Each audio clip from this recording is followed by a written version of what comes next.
Wahyu pasal yang kedua, ayat pertama sampai ayat 7, dimulai pria pertama, wanita, pria, wanita, demikian seterusnya, kita sampai ayat 7.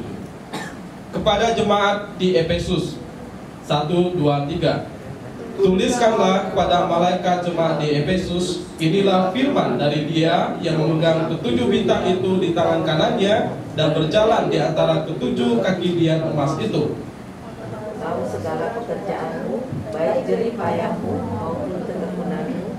Aku tahu bahwa engkau tidak dasar sabar terhadap orang yang jahat, bahwa engkau telah mencoba apa yang aku menjadi rasul, tapi yang sebenarnya tidak demikian, bahwa engkau telah mendapat pendusta. Dan engkau tetap sabar dan berita oleh karena namaku, dan engkau tidak mengenal lelah. Namun demikian, aku mencela engkau karena engkau telah meninggalkan kasihmu yang semula. Sebab itu ingatlah betapa dalamnya engkau telah jatuh, bertobatlah dan lakukanlah lagi apa yang semula engkau lakukan. Jika tidak demikian, aku akan datang kepadamu dan aku akan mengambil kaki dianmu dari tempatnya, jikalau engkau tidak bertobat. Tetapi ini ada padamu, yaitu engkau membenci segala perbuatan yang Siapa bertelinga, hendaklah ia mendengarkan apa yang dikatakan Roh kepada jemaat-jemaat. Barang siapa menang, ia akan diberi makan dari pohon kehidupan yang ada di taman Firdaus Allah. Ya, cinta mula-mula memang penting. Itu memang suatu semangat yang berapi-api, di mana seseorang itu menyala-nyala di dalam mencintai. Sehingga waktu saya mula-mula mencintai Tuhan, meskipun saya anak pendeta, tapi pertemuan dengan Tuhan itu merupakan sesuatu yang sangat penting menurut saya. Ketika ada hamba Tuhan, altar call berkata, siapa di sini mau menjadi hamba Tuhan? Setiap kali ada altar call, selalu saya maju. Kadang-kadang ada 2 orang, kadang-kadang ada 1 orang, tapi anehnya saya selalu maju. Harusnya kan cukup sekali maju, tapi saya selalu maju. Saya merasa saya dipanggil, Kemudian setelah saya pulang dari KKR itu, saya kemudian khotbah di tengah-tengah jalan.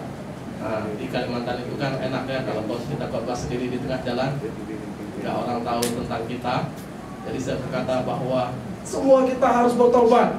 Jangan seperti sungai Kapuas ini terlihat jernih tapi nggak bisa diminum, semuanya ada kotoran di sana. Ya, saya berkata bahwa manusia seperti itu, khotbah sendiri semangat sekali. Ya, bertobatlah, gitu ya. Jadi berapi-api. Sehingga saya datang ke sekolah teologi, baru saya diproses, dibentuk. Di sanalah saya melihat realitas-realitas. Ya, kita pikirkan sekolah teologi itu tempat malaikat-malaikat ya. Wah, melihat teman-teman ini wajah-wajahnya, wajah-wajah suci semua. Ternyata ada yang kehilangan juga.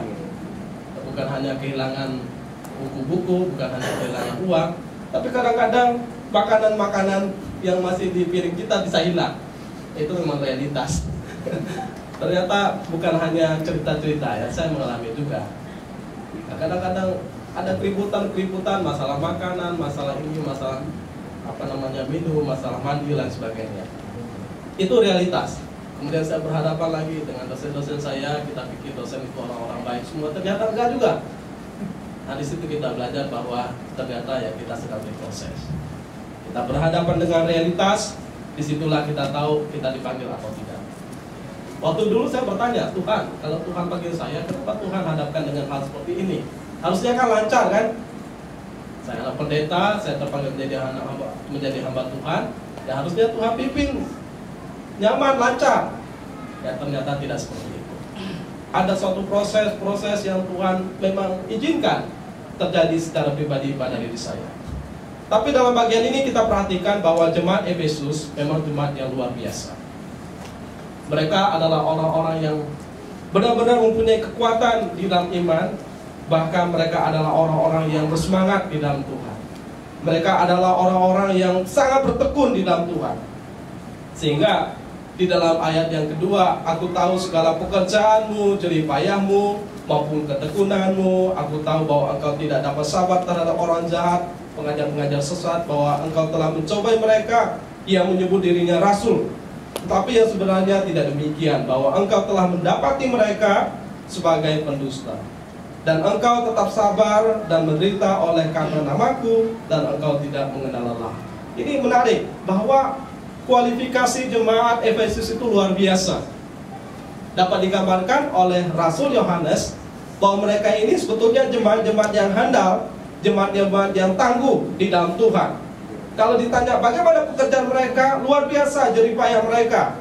Bagaimana ketekunan mereka, luar biasa ketekunan mereka. Bagaimana kesabaran mereka, luar biasa kesabaran mereka.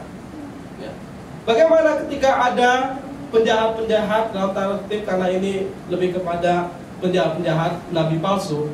Ketika ada nabi palsu, pemberita-pemberita doktrin yang salah, bagaimana sikap mereka? Mereka tahu loh memilah bahwa ini ajaran yang salah. Jadi luar biasa. Artinya mereka belajar kebenaran firman Tuhan, mereka peka terhadap ajaran yang benar, mereka peka juga terhadap ajaran salah. Jadi mereka nggak gampang terkecoh. Bahkan mereka tahan banting, mereka tahan menderita. Karena apa? Karena nama Tuhan. Jadi mereka nggak pernah mengenal lelah. Jadi kalau kita berkata jangan lelah, ya mereka lebih lagi. Mereka nggak pernah lelah di dalam bertuhan, di dalam menjalankan kehendak Tuhan. Yang menarik bahwa memang jemaat ini adalah jemaat yang luar biasa. Pada waktu itu kita tahu bahwa jemaat ini didirikan oleh Paulus karena pemberitaan Injil disampaikan oleh Paulus bersama dengan Priscilla dan Aquila. Artinya bahwa jemaat ini didirikan oleh orang-orang penting, yaitu Paulus. Kita tahu bahwa ada suratnya 13 surat di dalam Perjanjian Baru, menyampaikan tentang kebenaran daripada Tuhan, meneguhkan jemaat dalam surat pengembalaannya. Kemudian ada Priscilla Aquila yang juga terlibat di dalam pelayanan itu. Termasuk juga kita perhatikan sebetulnya kalau kita baca di dalam Kisah Para Rasul, ada seorang yang hebat juga di sana yang ikut melayani di Efesus, yaitu Apolos. Apolos seorang terpelajar, dia berasal dari Alexandria. Kemudian dikatakan bahwa Apolos ini pintar beretorika. Dia pintar berkata-kata, fasih lidah. Artinya fasih lidah, bahwa dia mampu berkata-kata dengan luar biasa secara filsafat Yunani. Tetapi menarik bahwa dia pintar juga memberitakan kebenaran firman Tuhan. Ya, artinya bahwa jemaat ini didirikan oleh orang yang hebat, yaitu Paulus. Kita pernah baca di Korintus tentang bagaimana perdebatan orang Korintus, kemudian mereka menggolong-golongkan, saya dari golongan Paulus. Nah, karena Paulus ini orang hebat, punya doktrin yang kuat. Tapi ada berkata, oh bukan, kami bukan dari golongan Paulus, tapi kami golongan Apolos. Karena Apolos itu fasih berbicara, pintar untuk menyampaikan suatu kebenaran secara detail. Tapi ada berkata, kami bukan dari golongan Apolos, kami bukan dari golongan Paulus, tapi kami dari golongan Kefas. Siapa Kefas? Petrus. Karena dia anggap sebagai soko guru, orang penting di kalangan murid-murid. Karena dia pemimpin daripada murid-murid itu, Petrus. Tapi ada yang nggak mau kalah lagi. Kami bukan golongan Paulus, kami bukan golongan Apolos, kami bukan golongan Kefas, kami bukan golongan siapapun. Kami golongan Kristus. Wah, tinggi level ya. Sepertinya. Tapi ketika mereka menggolongkan seperti itu, mereka kurang sadar bahwa semua orang yang digolong-golongkan ini adalah orang-orang yang dipakai oleh Tuhan. Maka sebetulnya kita tertawa kalau melihat ada orang, oh saya ngefans sekali dengan pendeta ini, saya menggolongkan diri sebagai aliran gereja ini. Ya, pendeta ini ya secara rohani ya spirit, kalau memang ingin lebih kepada pertumbuhan bagus. Tapi kemudian menyisihkan orang lain, menggolongkan, membuat gap, kemudian mendirikan tembok, memisahkan dari orang lain, itu salah. Maka kita harus sadar bahwa semua orang yang hebat yang kita kagumi ini adalah orang-orang yang dipakai oleh Tuhan. Kalau orang itu pengajaran yang benar ya, adalah orang-orang yang dipakai oleh Tuhan. Jadi kalau kita menggolongkan ini, menggolongkan ini, menggolongkan ini, menggolongkan ini, kemudian kita mendirikan tembok, mendirikan tembok, mendirikan tembok, bahkan berkelahi, siapa yang rugi? Ya kita semua. Akhirnya apa yang terjadi? Ya, kita kehilangan makna di dalam memahami kehendak Tuhan. Ternyata semua orang yang kita anggap yang hebat-hebat ini, akui ini adalah pelayan-pelayan Tuhan semua. Jadi kalau kita mengagumi boleh ya, kita menghargai orang, menghormati orang karena pengajarannya bagus boleh. Tapi sampai kita mendirikan tembok, saya suka ini, saya tidak suka itu, nah berarti kita sedang berkata bahwa oh Tuhan cuma memakai ini, Tuhan tidak memakai itu. Tentu saya ingatkan sekali lagi bahwa tentu kita harus secara kritis memilah, oh ini benar hamba Tuhan yang dipakai Tuhan, ini guru yang benar, ini rasul yang benar, ini nabi yang benar. Karena di dalam perjanjian lama ada nabi yang tidak benar, dalam perjanjian baru ada rasul yang tidak benar. Ya tentu dalam garis yang sekarang ini ada pendeta yang benar, ada pendeta yang tidak benar. Maka kita lihat dari pengajarannya dan dari buah kehidupannya. Dan dalam bagian ini kita kembali lagi bahwa jemaat ini adalah jemaat yang luar biasa. Luar biasa kenapa? Karena mereka memaknai hidup mereka di dalam Tuhan. Ya itu yang dikatakan. Sehingga kalau kita perhatikan ya, dari Efesus pasal 6 ayat 24, bagaimana sebetulnya Paulus berharap supaya mereka itu hidup dalam kasih karunia yang Tuhan anugerahkan kepada mereka. Kasih karunia menyertai semua orang yang mengasihi Tuhan kita Yesus Kristus dengan kasih yang tidak binasa. Artinya ketika mereka sudah mendapatkan firman, hidup di dalam firman, ya mereka bertumbuhlah dalam firman itu, supaya kasih mereka selalu kuat dalam mengasihi Tuhan. Kemudian mereka mengasihi dengan kasih yang tidak pernah binasa. Artinya bukan kasih yang dikatakan seperti berapi-api kemudian tiba-tiba luntur, atau ya panas-panas kemudian dingin. Tapi mereka terus menyala-nyala, terus melakukan sesuatu yang terbaik di dalam menjalankan kehendak Tuhan. Nah, waktu kita perhatikan dalam bagian ini, kita juga melihat bahwa tuliskanlah kepada malaikat jemaat di Efesus, inilah firman dari Dia yang memegang ketujuh bintang itu di tangan kanannya dan berjalan di antara ketujuh kaki dian emas itu. Siapa yang memerintah untuk menuliskan kepada malaikat jemaat di Efesus? Tuhan Yesus. Dengan kata lain bahwa Tuhan Yesus adalah pribadi yang menyampaikan pesan kepada jemaat melalui firman-Nya. Siapa malaikat jemaat di Efesus ini? Ya jemaat tentu kita tahu, ya seperti kita lah jemaat. Malaikat ini siapa? Nah, ada orang berkata bahwa malaikat itu adalah ya malaikat seperti Jibril dan sebagainya. Karena ya memang di dalam bahasa Ibrani itu diterjemahkan malak, tapi dalam bahasa Yunani angelos. Nah, malaikat memang. Tetapi kita tidak bisa mengartikan malaikat dengan konotasi punya dua sayap, sama seperti malaikat yang digambarkan di dalam kitab Lukas yang berjumpa dengan Maria, atau yang berjumpa dengan Yusuf dalam mimpi. Tetapi yang pasti dalam bagian ini, malaikat yang dikatakan dalam bagian ini diartikan sebagai dia seorang utusan. Dia seorang utusan yang diutus oleh Allah untuk menyampaikan kebenaran kepada jemaat. Nah, utusan tidak harus selalu malaikat yang bersayap dua itu. Misalnya, arti kata malaikat itu digambarkan sebagai gembala jemaat, pemimpin jemaat, utusan sebagai rasul. Jadi seorang rasul, seorang utusan yang dikirim untuk memberitakan kebenaran kepada jemaat disebut juga sebagai malaikat. Dengan kata lain bahwa dia adalah pesuruh atau dia adalah seorang utusan. Karena memang ada pengajaran, kenapa saya kuat di sini? Karena memang ada pengajaran berkata bahwa kita ini punya malaikat masing-masing. Pendeta Niko mau pergi kemana, ada malaikatnya yang bersama dengan dia. Seakan-akan kita ini ada utusan malaikat yang datang kepada kita masing-masing yang bersama dengan kita. Misalnya di gereja ini ada malaikat, di sana ada malaikat, di sana ada malaikat.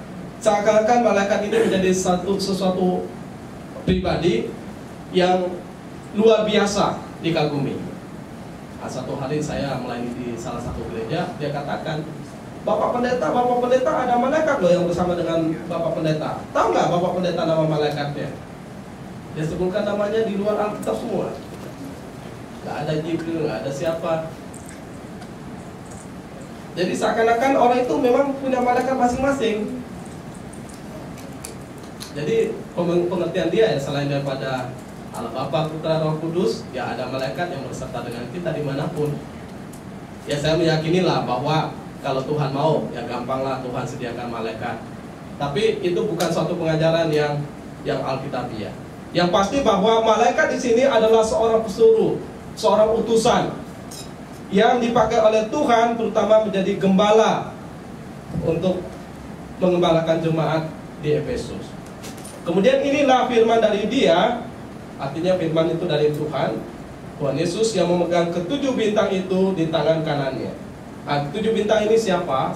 Adalah ketujuh gembala-gembala yang mengembalakan di semua gereja yang di Asia itu. Ada di Efesus, ada di Laodikia, lain sebagainya, di Asia kecil. Wilayahnya sekarang di Turki ya. Sehingga ada orang mengkait-kaitkan, katanya kenapa Turki mengalami gempa luar biasa? Karena kena tulah katanya. Tapi saya nggak ngerti. Tapi yang pasti bahwa memang kemudian gereja-gereja yang luar biasa waktu itu dibangun sekarang menjadi tempat untuk agama lain. Tentu kalau Tuhan mau bisa melakukan sesuatu. Tapi yang pasti bahwa secara gereja memang pada waktu itu berkembang luar biasa. Sehingga ada gereja-gereja yang tumbuh di Asia kecil itu oleh karena pemberitaan Injil. Jadi Tuhanlah yang memegang ketujuh bintang itu. Gembala-gembala yang mengembalakan di setiap jemaat yang ada. Jadi kita bisa memperhatikan bahwa gembala tidak berdiri sendiri, dia ada yang memegangnya. Artinya Tuhanlah pemiliknya. Bahkan dikatakan bahwa dan berjalan di antara ketujuh kaki dian emas itu. Kaki dian emas itu siapa? Ini kita Wahyu, hati-hati kita menafsirkan, jangan kita tafsirkan secara harafiah ya. Kaki dian itu bicara tentang jemaat. Jemaat itu kan pelita. Jadi digambarkan sebagai pelita. Kaki dian kan pelita ya, untuk menerangi. Jadi digambarkan sebagai pelita yang harusnya menjadi terang dimanapun mereka ada.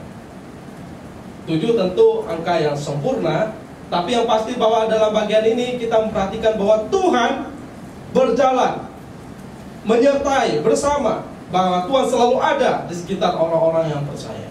Tuhan tidak pernah meninggalkan mereka. Dan memang dalam bagian ini yang menarik adalah kaki dian emas. Memang mereka dibeli dengan harga yang mahal, seperti sebuah emas yang luar biasa, suatu permata yang mahal di hadapan Tuhan. Ya, kalau saya dapat tafsirkan bahwa ya kita ini bukan pribadi yang biasa-biasa saja, tetapi kita mau dipakai Tuhan menjadi alat terang. Nah, ingat waktu kita diselamatkan bukan cuma kita menikmati persekutuan enak di gereja. Kita enak karena kita sudah percaya punya jaminan keselamatan. Ternyata panggilan yang lebih dalam adalah bagaimana kita menjadi pribadi yang menyala di tengah dunia ini. Karena nanti kalau kita nggak menyala, ya dikatakan itu akan diambil daripada kita. Nah, ini satu ancaman loh terhadap kita. Jadi bukan salahnya Tuhan. Ya, sama seperti garam. Kalau garam itu tidak asin lagi, apa gunanya? Orang lain pun nggak bisa menghormati. Dikatakan nggak ada gunanya selain dibuang dan diinjak orang. Dengan kata lain bahwa kalau kita nggak punya terang, ya nggak ada artinya. Orang bukan hanya tidak mampu melihat, tapi mungkin kita dianggap remeh dan kemudian orang tidak merasakan berkah dari apa yang kita lakukan. Sehingga dalam bagian ini yang menarik bagi saya adalah kadang-kadang kita harus melihat pribadi kita sejauh Tuhan melihat diri kita masing-masing. Pribadi saya ini begitu berharga sehingga Tuhan menyelamatkan saya. Lebih daripada itu, Tuhan mengangkat saya menjadi terang di tengah dunia ini. Saya ini adalah pelita, bahkan saya ini adalah emas yang berharga mulia di mata Tuhan. Ya, saya berpikir bahwa ya kita harus menggunakan segala apa yang kita miliki untuk hormat kemuliaan nama Tuhan. Sehingga potensi-potensi yang kita punya, kita mau pakai untuk kemuliaan nama Tuhan. Selama ini saya pikir bahwa yang kita mengundang orang untuk main musik bagus sebetulnya, supaya kita lebih semangat gitu ya. Tapi ada suatu pemahaman yang saya dapat bahwa ada dua cara sebetulnya yang terbaik yang bisa kita lakukan waktu kita mau mendapatkan sesuatu yang terbaik. Yang pertama, kita pergi ke toko perhiasan, kita tinggal beli perhiasan itu. Tentu kita harus merogoh uang yang lebih banyak sesuai dengan keinginan kita. Lalu kita mendapatkan satu barang yang kita inginkan. Atau kita mencari sendiri. Mulai dengan proses-proses yang ada. Nah, misalnya salah satu contohnya adalah kita bisa nggak panggil pemusik? Bisa. Kita bisa nggak bayar? Bisa. Tapi potensi kita tenggelam terus. Padahal kita punya potensi kan? Harusnya kita asah, kita gali. Mungkin susah, mungkin capek, mungkin berjuang. Tapi lama-lama ini kegali semua, baru kita lihat permata di tengah-tengah kita. Kita dapat dari luar bagus, kita pergi langsung beli bagus. Tapi ada dua cara, kita mau yang mana? Kita mau pergi atau kita mau kerjakan sendiri? Nah, saya pikir kedua-dua hal ini berharga, dan lebih berharga kalau kita mengusahakan sendiri. Kenapa saya bisa berilustrasi seperti ini? Karena dulu kami pernah cari emas. Kalau kita mau cari emas, ya cara yang pertama adalah memang kita harus mendulang, menggali, memecahkan batu sampai kita menemukan. Kadang-kadang ada pasir, kadang-kadang ada pasir hitam, kadang-kadang nggak ada sama sekali. Tapi kita berusaha, lama-lama ketemu juga. Nah, baru kita bawa ke tukang pandai emas, dia baru kemudian bercampur dengan air air raksa atau apa, kemudian baru dipanaskan dengan api yang luar biasa, baru dibentuk lain sebagainya. Atau kita tinggal pergi ke toko emas beli, gampang kan? Nah, itu cara yang berikutnya. Tapi saya pikir bahwa kita harus mau untuk memulai dari yang susah-susah supaya kita tahu nilai yang sesungguhnya. Kadang-kadang orang kalau dikasih enak, lupa dengan nilainya. Ya. Saya selalu bilang sama istri, kita kadang-kadang kan, saya sih hampir jarang sebetulnya makan yang enak-enak dalam konteks beli sendiri. Dulu dibeliin orang makan enak ini. Lama-lama kita makan yang kurang enak, udah beda rasanya. Jadi ya udah, kita jadi udah menjadi seorang yang mulai terbiasa dengan yang dulu yang enak dari orang. Tapi ya harus membiasakan lagi. Memang susah. Ya makanya kadang-kadang ya perlu hati-hati. Kalau kita udah terbiasa enak, pengennya enak terus. Kita nggak mau yang susah-susah. Nah, dalam konteks ini bahwa ya jemaat diberkati Tuhan karena ada tangan Tuhan berjalan di tengah-tengah mereka.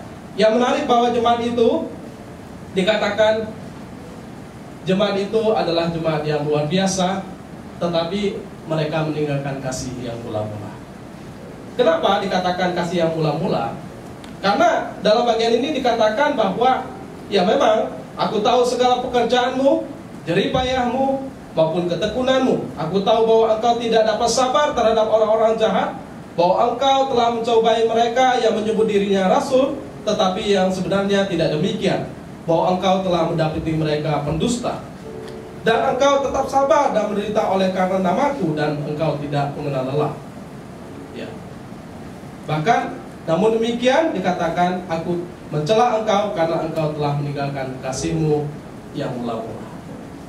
Menarik, mereka melayani, tetap melayani dengan suatu semangat, tetapi tanpa kasih. Mereka gigih bertahan, bahkan gigih berjuang.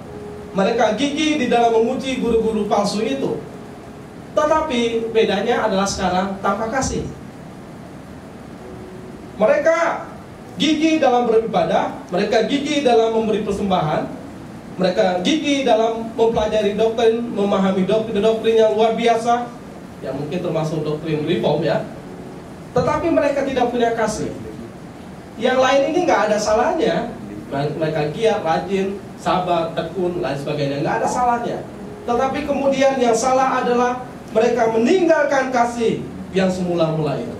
Bayangkan bahwa begitu menggebu-gebu awal ya, penuh dengan kasih, yang lain nggak diperhitungkan lagi. Cuman dia saja fokusnya, prioritasnya. Bayangkan dalam rumah tangga kita tetap bekerja, kita tetap punya istri, kita tetap punya anak, kita tetap punya penghasilan, kita tetap punya rumah, kita tetap punya mobil, tapi tidak ada kasih di sana. Bagaimana kita memahami hidup yang seperti ini? Nah, ini sama seperti dalam konteks ini bahwa kita tetap ke gereja, melayani nggak kurang, waktu yang kita pakai beribadah nggak kurang, bahkan semangat kita sepertinya nggak kurang, tapi yang kurang di sana adalah kasih. Nah, bagaimana kita memahami hal itu? Sehingga seorang penafsir berkata mereka bukan hanya jatuh, tetapi mereka sudah jatuh paling bawah. Dan itulah dosa. Ketika kita melakukan segala sesuatu sepertinya untuk Tuhan, tapi tidak ada kasih di sana, itulah dosa. Kita bisa nggak memberi orang tanpa kasih? Bisa. Tapi kita tidak bisa mengasihi tanpa memberi. Ya omong kosong kalau kita berkata saya begitu mengasihi kamu, tapi sorry ya, kamu lapar sendiri ya. Nggak bisa.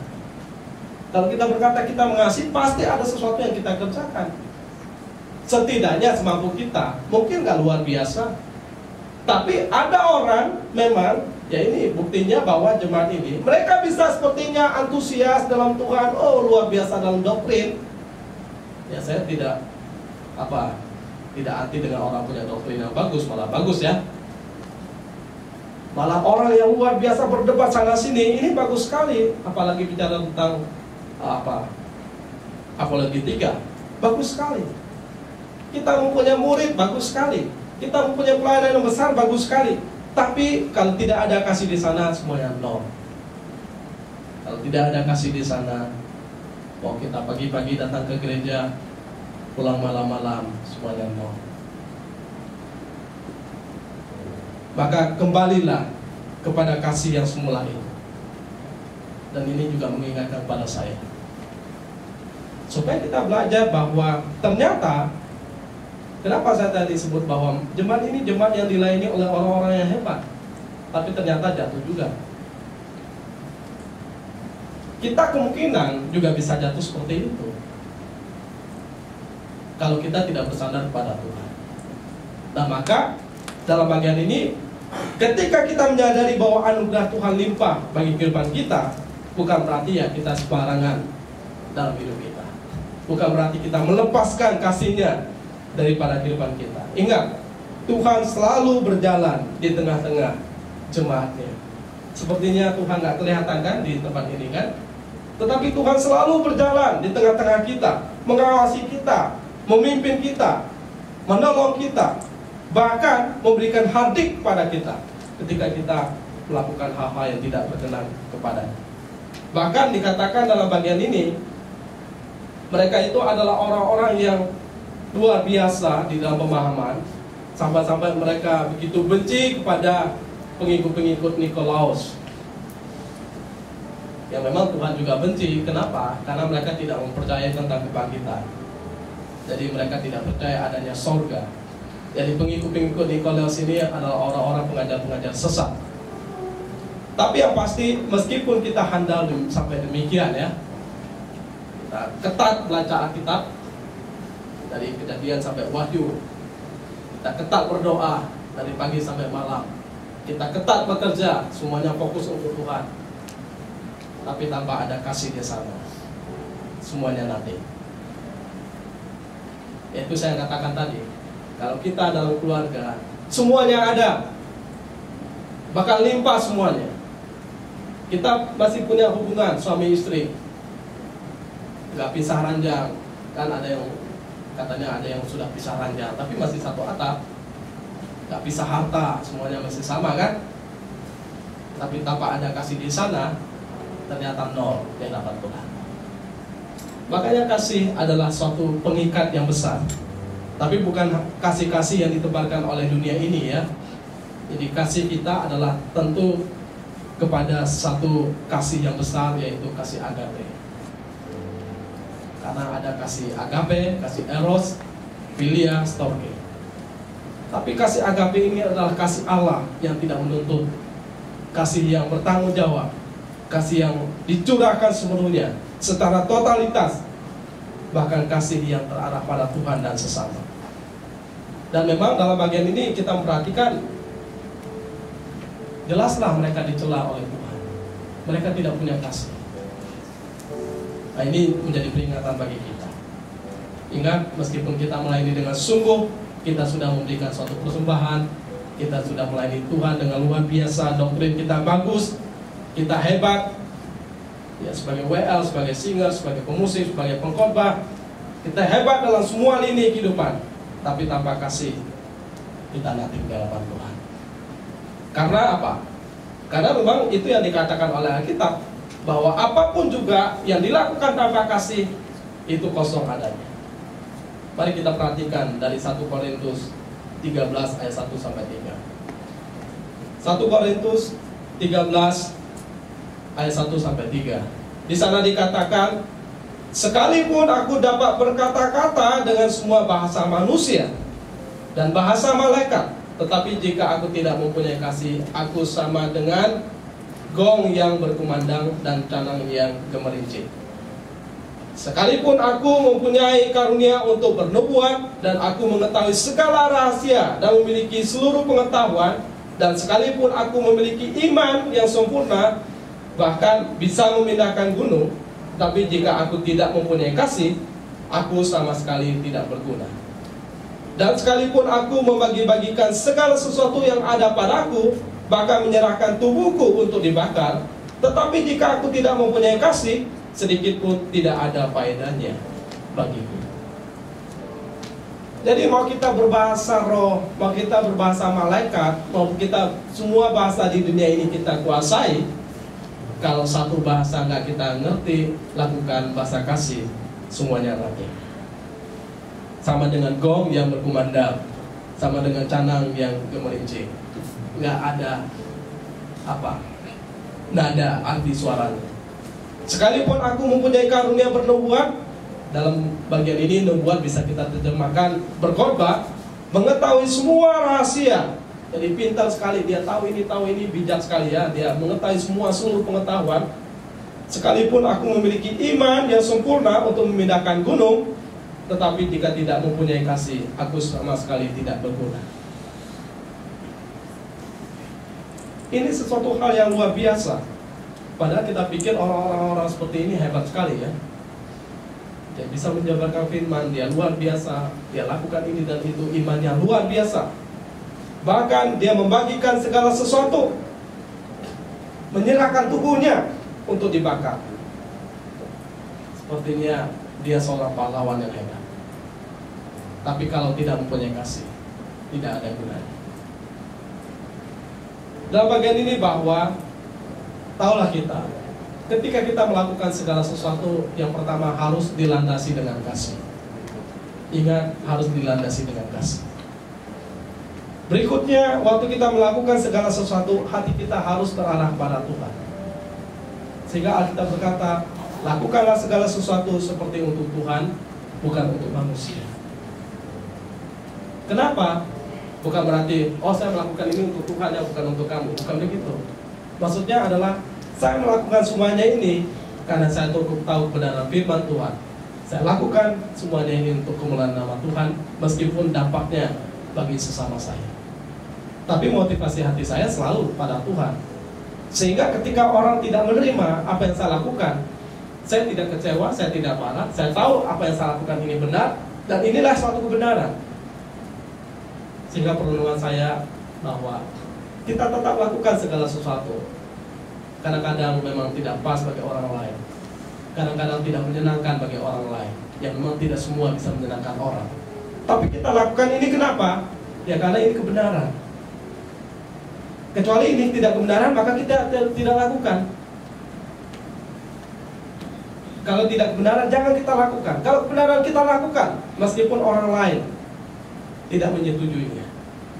Sehingga nggak perlu persetujuan orang lain supaya kita melakukan ini, karena kita sudah tahu ini kebenaran.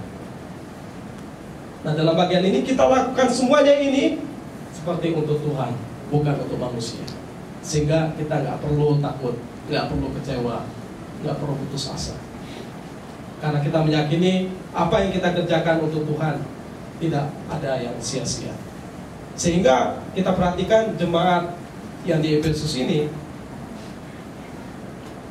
yang mungkin mereka sudah terbiasa rutinitas melakukan hal-hal seperti itu, sehingga tanpa sadar mereka kemudian kehilangan kasih mula-mula. Sehingga tanpa sadar mereka tidak lagi terarah pada Tuhan, mungkin kemudian terarah pada kemampuan manusia, karena sudah terbentuk seperti itu. Sehingga ingat bahwa sehebat apapun apa yang kita kerjakan, kalau itu tidak lagi terarah pada Tuhan, kalau itu tidak lagi didasari dengan kasih, Tuhan mencela yang kita lakukan. Sebab itu ingatlah betapa dalamnya engkau telah jatuh. Jadi kalau kita tidak mempunyai kasih, ketika kita mulai tidak terarah lagi pada Tuhan, ya memang kita sudah jatuh. Apa yang harus dilakukan? Bertobatlah, lakukanlah lagi apa yang semula engkau lakukan. Jika tidak demikian, aku akan datang kepadamu dan aku akan mengambil kaki Dian dari tempatnya jikalau engkau tidak bertobat. Bertobat artinya kembali lagi kepada kasih mula-mula, kembali lagi kepada kehendak Tuhan, kembali lagi pada posisi yang benar sesuai dengan kebenaran firman Tuhan. Jadi kita mengarahkan hidup kita kepada Tuhan untuk kembali melakukan sesuatu yang benar. Ada seorang pengkhotbah yang menafsirkan bahwa kembali dari mana kita jatuh, sehingga kita tidak lagi ada di situ, di pada titik yang benar. Di mana saya mulai jatuh, sehingga saya tidak lagi ikut kehendak Tuhan. Jadi bukan berarti kita sudah jatuh, ya udah Pak, saya sudah terlanjur jatuh. Kemudian ada orang, saya nggak layak lagi Pak bergereja, saya nggak layak lagi Pak melayani. Salah. Justru kalau kita udah sadar kita jatuh, kita tersesat, kembali lagi kepada jalan yang benar. Di mana kita jatuh, di situ kita bertobat. Maka pemahaman saya adalah, ya di mana kita rentan jatuh, ya di situ kita harus benar-benar menjaga diri. Misalnya kita rentan jatuh untuk mengambil barang punya orang lain, ya kita harus jaga diri. Kalau ada punya orang lain, langsung menghindarlah dari situ kan. Ya kalau memang kita nggak kuat untuk megang punya orang, ya jangan pegang punya orang. Artinya bahwa di mana kita rentan jatuh, kita harus menghindarkan diri dari situ. Kita rentan jatuh dalam hal seksualitas misalnya, kita rentan jatuh dalam hal keuangan, kita rentan jatuh di dalam apa? Mungkin dalam kepercayaan. Kalau ada orang, saya mau percaya kepada kamu, saya mau bicara sama kamu, kemudian dia cerita pada dia, nah, di situ mungkin nggak dia jatuh. Nah itu hal yang memang perlu kita perhatikan. Jadi di mana kita bisa jatuh, rentan jatuh, di situ kita harus memagar dengan luar biasa secara ketat supaya kita tidak ada di sana. Sehingga dikatakan, ya bertobatlah. Nah, ini suatu panggilan yang jelas, artinya kembalilah kepada jalan yang benar. Kembalilah kepada kehendak Tuhan. Kalau enggak, maka Tuhan akan mengambil kaki Dian dari tempatnya jika engkau tidak bertobat. Karena kita tidak berhak menjadi terang, Tuhan ambil terang itu. Sehingga enggak heran, orang tadinya luar biasa dipakai Tuhan, tapi kemudian jatuh. Kemudian jatuh, Tuhan ambil apinya itu daripadanya. Saya ketemu dengan beberapa orang, kemudian ada satu orang yang saya kenal, dia melayani Tuhan dengan luar biasa. Tapi setelah jatuh, sama sekali tidak ada apa namanya, tidak ada pengaruhnya, tidak ada api. Bahkan kepercayaan daripada orang terhadap dia tidak ada lagi. Ya, memang kalau kita sudah jatuh, sulit sekali untuk melakukan sesuatu yang besar. Sulit sekali untuk berdiri sama seperti semula. Meskipun seseorang itu sudah didisiplin kemudian melayani, tapi kepercayaan orang tidak sama seperti yang dulu. Dan itu hukuman Tuhan. Tuhan mengambil cahayanya. Hingga ketika kita jatuh melawan kehendak Tuhan, Tuhan ambil kalau kita tidak bertobat. Maka siapa bertelinga hendaklah ia mendengarkan apa yang dikatakan Roh kepada jemaat-jemaat. Ya, karena telinga itu memang harus kita pasang untuk sesuatu yang benar kepada kehendak Tuhan. Barang siapa menang, ia akan kuberikan makan dari pohon kehidupan yang ada di Taman Firdaus Allah. Ini menarik sekali. Memang kita harus menang menghadapi kehidupan dalam dunia ini. Kita bisa seperti jemaat di Efesus mengalami jatuh bangun dalam kehidupan kita. Tapi kita harus bertobat. Kita harus menang menghadapi semuanya, sehingga kita layak mendapat pohon kehidupan. Nah, pohon kehidupan ini secara sederhana bisa kita terjemahkan sebagai keselamatan. Kalau kita menang, kalau kita bertobat, layaklah kita mendapatkan keselamatan daripada Dia. Tentu keselamatan itu adalah anugerah, tapi buah anugerah bisa kelihatan. Oh, saya dapat anugerah, saya kembali kepada Tuhan, saya hidup benar di hadapan Tuhan, saya melakukan kehendak Tuhan, dan kemudian saya mendengar firman Tuhan.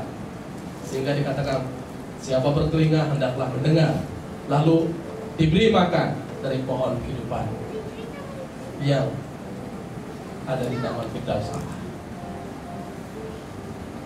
Jadi tidak boleh kita terlalu menjabarkan, memberi satu penjelasan yang panjang lebar, tapi yang pasti bahwa pohon kehidupan yang ada di Taman Firdaus itu menggambarkan tentang kehidupan yang kekal yang Tuhan berikan kepada orang percaya. Maka Tuhan sudah jamin kehidupan kekal bagi kehidupan kita. Hiduplah setia mengasihi Dia dalam kehidupan kita. Hidup dalam kasih mula-mula memuliakan nama Tuhan. Mari kita berdoa.